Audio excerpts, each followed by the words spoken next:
Scene की शुरुआत होती है और दिखाया जाता है मिन hyuk जो छोटा है उसका बर्थडे है पर उसके पापा नहीं आते हैं। मिन hyuk मायूस तो रहता है पर उसके लिए कोई बड़ी बात नहीं है क्योंकि वो कभी नहीं आते हैं मिन hyuk के बर्थडे में अपने काम की वजह से। लेकिन वो ली कांगू से चिढ़ता था क्योंकि उसके पास सब कुछ था जो मिन hyuk के पास नहीं था। इसलिए वो जोसियन को ली कांगू के पास जाने नहीं देना चाहता था क्योंकि वो भी जोसियन को पसंद करता था। इसलिए पार्टी के बाद वो जोसियन को ली कांगू से हटाकर कार में रख देता है और पूछता है ली कांगू से, पूछो मुझसे मैं जोसियन को पसंद करता हूँ या नहीं। ली कांगू पूछने चाहता है पर आधा ही बोलकर रुक जाता है। ली कांगू मिन hyuk से जबरदस्ती करने लगता है और कहता है पूछो पूछो। ली कांगू बोलता है मैं नहीं पूछूंगा, मुझे नहीं जानना है। लेकिन मिन hyuk कहता है मुझे बताना है और बोलने जाता है। ली कांगू झट से हट जाता है और अपने कान में हाथ रख देता है। मिन hyuk उसके कान से हाथ हटाने लगता है बोलने के लिए पर वो नहीं हटाता है और दोनों झगड़ने लगता है। तभी जोसियन को होश आ जाता है। उठकर वो देखती है वो दोनों लड़ रहे हैं। वो दोनों को छोड़कर चली जाती है। जब वो लोग झगड़ना बंद करता है और कार की तरफ घूमता है तो वो लोग देखता है जोसियन वहां नहीं है। उसको ढूंढने के लिए वो जोसियन के घर के बाहर आ जाता है। मिन hyuk ली कांगू से पूछता है तुमको कैसे पता ये यहाँ रहती है। वो कहता है वो मेरी क्लासमेट थी इसलिए मुझे पता है। मिन hyuk कहता है ये बताओ तुम दोनों के बीच में क्या हुआ है। ली कांगू कहता है तुमको इससे कोई मतलब नहीं होना चाहिए। तभी जोसियन आ जाती है और दोनों जाकर छुप जाता है। मिशन के जाने के बाद मिन hyuk फिर से उसको बताने जा रहा था। ली कांगू वहां से भाग जाता है। अगली सुबह जोसियन और किम स्कूल में बैठी हुई थी। जोसियन के सर में दर्द था हैंगओवर की वजह से। किम कहती है ये तुमने अच्छा किया उसको मारा नहीं। तभी ली कांगू आ जाता है टैक्सी से। उसको देखकर किम कहती है इतनी अच्छी गाड़ी होने के बाद भी वो टैक्सी से क्यों आया। तभी जोसियन को याद आता है उसकी कार की चाबी तो उसके पास है और वो चाबी निकाल के डर से किम को दे देती है। किम उसको वापस कर देती है और दोनों में झगड़ा होने लगता है। ये देखकर ली कांगू उन लोगों के पास आता है और जोसियन उसको चाबी दे देती है। वो चाबी लेकर उसको हैंगओवर की ड्रिंक दे देता है। उसको देखकर जोसियन कहती है कहीं इसमें जहर तो नहीं है और किम को कहती है तो पहले पी। किम उसको गुस्से से देखती है और दोनों मिन hyuk के पास जाती है। तीनों झुंड बनाकर ड्रिंक की तरफ देखने लगते हैं। मिन hyuk कहता है लगता नहीं है इसमें जहर है क्योंकि ये अभी भी सील है।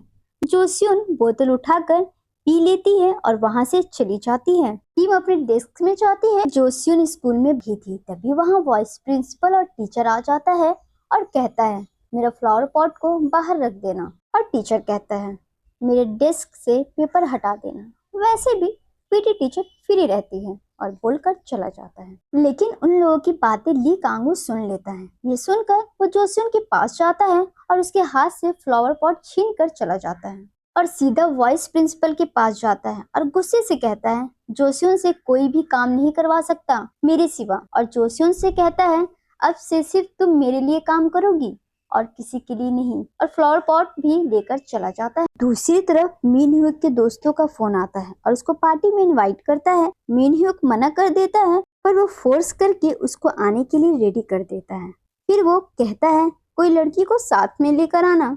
ये सुनकर उसको जोसियन की याद आ जाती है और उसको ले जाने का सोचता है और अपने बालों को ठीक करने लगता है। तभी किम वहां दौड़ते हुए आती है और कहती है नहीं तुम हैंडसम नहीं दिख सकते हो और उसके बाल को खराब कर देती है। लेकिन वो फिर भी हैंडसम दिख रहा था। तभी वो मार्कर लेकर उसके चेहरे में तिल बनाने जा रही थी। वो उसको रोक देता है। टीम उससे पूछती है तुम अपने खुद का घर में रहते हो ना। वो कहता है खुद का है और उसके फैमिली और स्टडी के बारे में पूछती है। उसका जवाब सुनकर खुश हो जाती है और जाने वाली रहती है। तभी वो घूमकर जल्दी से उसके चेहरे में तिल का निशान बनाकर चली जाती है। मिन hyuk जोसियन के पास जाता है। उसको साथ चलने के लिए पूछता है। वो रेडी हो जाती है जाने के लिए। फिर वो उसको शॉपिंग करवाने ले जाता है और कहता है तुम्हारे लिए ड्रेस पहले से किम ने सेलेक्ट कर ली है। वो ड्रेस चेंज करने जाती है और किम को फोन करती है और ये सब के बारे में पूछती है। वो कहती है मिन hyuk ने तुम्हारे लिए अच्छी सी ड्रेस सिलेक्ट करने को कहा था। इसलिए मैंने सिलेक्ट कर ली। जोसियन कहती है, इतनी महंगी ड्रेस क्यों सिलेक्ट किया? वो कहती है, कौन सा तुमको लेकर जाना है घर, वापिस आकर दे देना। ये बोलकर वो फोन काट देती है। जोसियन ड्रेस चेंज करके मीन ह्यूक को आवाज लगाती है और कहती है, ये मेरा स्टाइल नहीं है, हंसता मत, और बाहर आती है। उसको देखकर मीन ह्यूक रुक जाता है और उसकी तरफ देखने लगता है। वो कहती है, मैंने कहा था ना मैं अच्छी नहीं लग रही हूँ, मैं चेंज करके आती हूँ। वो उसको रोकता है और कहता है, मैं तुम्हारी खूबसूरती को देख रहा था। तभी ली कांगू की माँ आ जाती है और उन दोनों को देख लेती है। मीन ह्यूक से जोसियन के बारे में पूछती है। वो कहता है, ये मेरे स्कूल में पढ़ाती है। उसकी माँ जोसियन से उसका नाम पूछती है। मीन ह्यूक कहता है, आंटी हम लोगों को लेट हो रहा है, और उसका हाथ पकड़कर लेकर चला जाता है। उसकी माँ ली कांगू को फोन लगाती है और पूछती है, मीन ह्यूक की जीएफ है? वो कहता है, मुझे नहीं पता। वो फिर कहती है, आज वो किसी लड़की के साथ था और उसने कहा वो उसके स्कूल में काम करती है, लेकिन देखकर लग रहा था वो उसकी जीएफ है। ये सुनकर ली कांगू समझ जाता है और शॉक हो जाता है। दूसरी तरफ मीन ह्यूक और जोसियन रेस्टोरेंट के लिफ्ट में थे। वो जोसियन की तरफ देख रहा था। जोसियन कहती है, तुम टेंशन मत लो, मैं ड्रेस गंदा नहीं करूंगी और वापस कर दूंगी। इतनी महंगी ड्रेस का मैं क्या ही करूंगी भला। और कहती है, इतनी महंगी ड्रेस क्यों लिया आपने?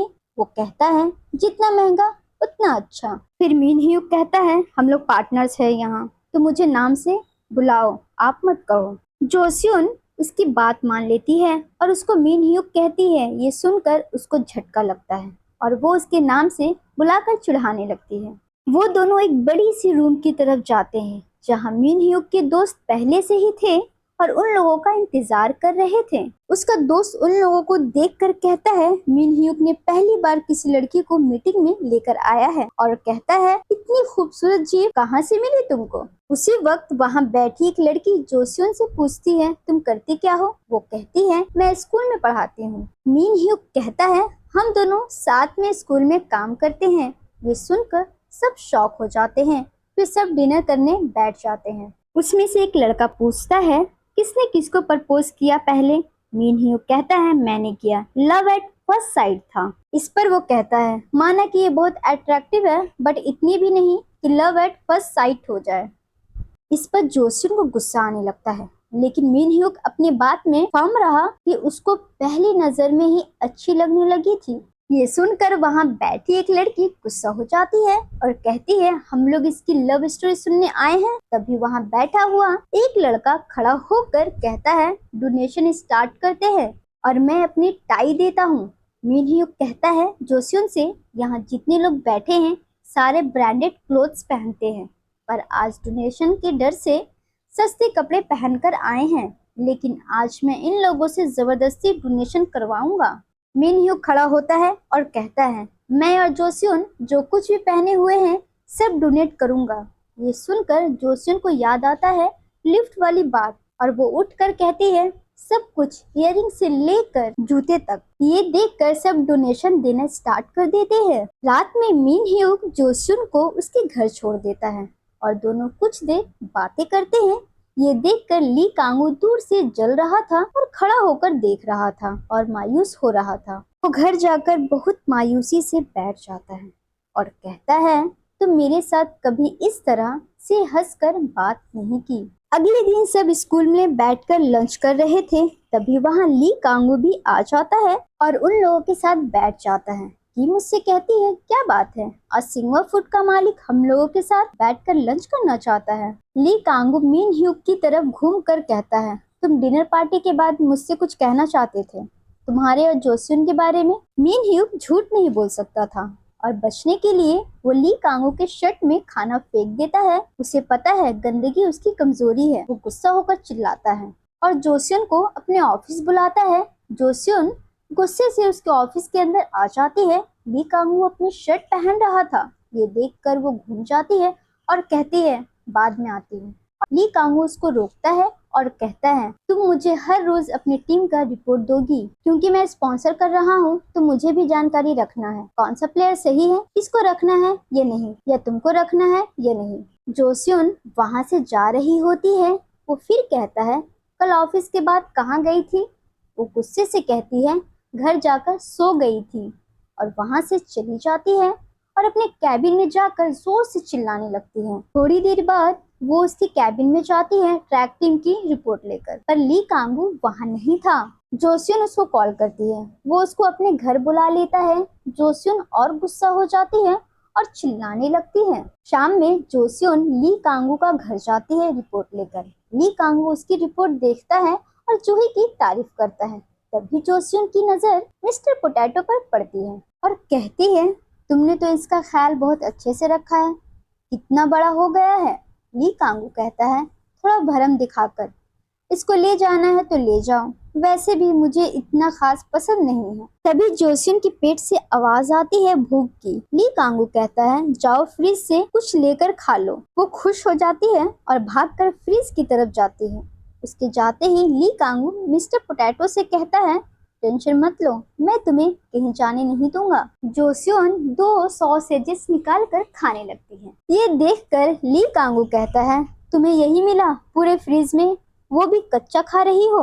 वो उसके हाथ से सॉसेजेस छीनता है और किचन में जाकर उसके लिए खाना बनाता है। जोसियन हैरान हो जाती है कि इसको खाना भी बनाना आता है। जोसियन को उसके हाथ का खाना बहुत अच्छा लगता है और उसको भी देती है खाने को। वो पहले नखरा करता है, फिर खा लेता है। उसके बाद वो बर्तन धोने जाता है और बहुत ध्यान से बॉल का कोना कोना साफ करने लगता है। जोसियन उसको हैरत से देख रही थी और कहती है, तुम इतने ध्यान से बर्तन धोते हो? वो उसका मुंह बंद करने के लिए कहता है, जाओ कुछ खा लो, और वो चली जाती है फ्रूट्स खाने। उसको खाते हुए देखकर वो बहुत खुश हो जाता है। तभी उसका फोन आ जाता है और वो जोसियन को रुकने बोलता है इशारे से और अपने डिजाइन स्टूडियो में चला जाता है। जब वो कॉल करता है तब वो देखती है जोसियन भी वहीं खड़ी है और उससे कहता है, तुम यहाँ क्या कर रही हो? वो कहती है, तुमने ही तो बुलाया था, इशारे से। फिर वो कहती है, तुम्हारी डिजाइन कितनी अच्छी है, पर तुम लड़कियों के कपड़े क्यों डिजाइन नहीं करते, जैसे तुमने मेरे लिए डिजाइन किया था बचपन में। ये सुनकर वो जोसियन को जाने के लिए कह देता है। फ्लैशबैक में दिखाया जाता है कि बचपन में ली कांगू जोसियन को अपना डिजाइन्स देता है, जिसको देखकर जोसियन याद कर रही थी। अगली सीन में हुडुल अपने कॉलेज की तरफ जा रहा था। तभी वॉन्सुक वहां आ जाता है। उसको देखकर वो डर जाता है। वॉन्सुक उससे कहता है, तुम अपनी नौटंकी कम करो और अच्छे से पढ़ाओ, और मेरे घर में मेरे बारे में सबको पता है। ये कहकर वो वहां से चला जाता है। दूसरी तरफ जोसियन ली कांगू के कैबिन में थी। ली कांगू काम कर रहा होता है। जोसियन वहीं खड़ी होती है। ली कांगू उससे पूछता है, क्यों, तुमको आज घर नहीं जाना है? वो कहती है, आज कुछ काम नहीं है। वो कहता है, नहीं, आज उसको कोई मीटिंग में जाना है, वो अकेले जाएगा। जोसियन वहां से चली जाती है। थोड़ी सी मायूस हो जाती है और बस स्टैंड में जाकर बैठ जाती है और सोचती है कि वो आज अकेला कहाँ जा रहा होगा, फिर से ब्लाइंड डेट में तो नहीं जा रहा है, और उसके दिल में भी हलचल होने लगती है। तभी ली कांगू अपने कार से वहां से गुजरता है। वो उसको बस स्टॉप में बैठे देखता है और कहता है, दुनिया में सिर्फ जोसियन ही लड़की बची है क्या, जो हर जगह मुझे वही नजर आ रही है। वो फोन करके मीटिंग कैंसिल करता है और उसके पास कार रोक कर उसको कहता है, साथ में चलने को। वो खुश हो जाती है और उसके साथ कार में बैठ जाती है। शाम में जंगमी अपनी छत में खड़ी रहती है और वॉइस सुनने वाली डिवाइस लेकर रहती है ताकि वो जोसियन की बातें सुन सके, पर उसकी डिवाइस सही से काम नहीं कर रहा था। वो उसका पावर बढ़ाने चाहती है, जिसकी वजह से शॉर्ट सर्किट हो जाता है और पूरे मोहल्ले की लाइट चली जाती है। जोसियन घर में अकेला पड़ रहा था, तभी लाइट चली जाती है और वो डर से रूम से बाहर निकल जाता है और सीढ़ियों से नीचे गिर जाता है। उसके हाथ से मोबाइल फोन भी गिर जाता है, जिसका वो टॉर्च यूज कर रहा था। वो अंधेरे में ढूंढता है पर उसको नहीं मिलता है। वो कोने में बैठकर रोने लगता है। तभी जूही वहां आ जाती है और उसकी हाल देखकर उसको हग कर लेती है। थोड़ी देर में लाइट वापस आ जाती है। जोसियन जल्दी से खड़ा हो जाता है और कहता है, किसी को कुछ भी मत बताना, और वो वहां से चला जाता है। जोसियन और ली कांगू कार में जा रहे होते हैं। तभी जोसियन इमरजेंसी ब्रेक मारती है और ली कांगू को बचाने के लिए उसके सीने में हाथ रख देती है। ली कांगू बहुत घबरा जाता है और कार की सीट स्ट्रेट करके लेट जाता है और कहता है, मुझे नींद आ रही है, जब घर आ जाए तो उठा देना। दूसरी तरफ कांगी रेस्टोरेंट में बैठी हुई थी, तभी एक लड़का फोन में बातें करते हुए वहां आता है और फोन में कहता है, उसको मेरे रूम में लेते हुए आना, वो सुबह तक नहीं उठेगी। कांगी कार पार्किंग में जाती है, तभी उसको एक लड़की दिखती है नशे में और उसको दो लड़के पकड़कर ले जा रहे थे। कांगी अपने कार में जाकर बैठ जाती है और वहां से जाने ही वाली रहती है, तभी वोंजे को वहां जाते हुए देखती है। थोड़ी देर में वोंजे उस लड़की को उठाकर लेते हुए आता है और कांगी के कार के बैक सीट में सुला देता है और वो आगे वाली सीट में जाकर बैठ जाता है। कांगी उसको कहती है, उतरो मेरे कार से, तुम वही हो ना रिमोट कंट्रोल कार वाले और वैली पार्किंग वाले, ये भी तुम्हारी कोई प्लानिंग होगी। अब मेरे कार से निकलो, मैं इसको लेकर जाती हूँ। ये कहकर वोंजे को कार से बाहर निकाल देती है और वो वहां से चली जाती है। उसके जाने के बाद वो बदमाश वहां आते हैं वोंजे को पकड़ने और उन दोनों में लड़ाई हो जाती है। दूसरी तरफ जोसियोन जो ली कांगू के साथ थी, उसको दिखाई देता है कि कुछ लोग पीकर कार ड्राइव करने जा रहे थे। जोसियन भागकर उन लोगों के कार के सामने आ जाती है और रोक देती है, जिसकी वजह से उसकी बहस हो जाती है उन लोगों के साथ।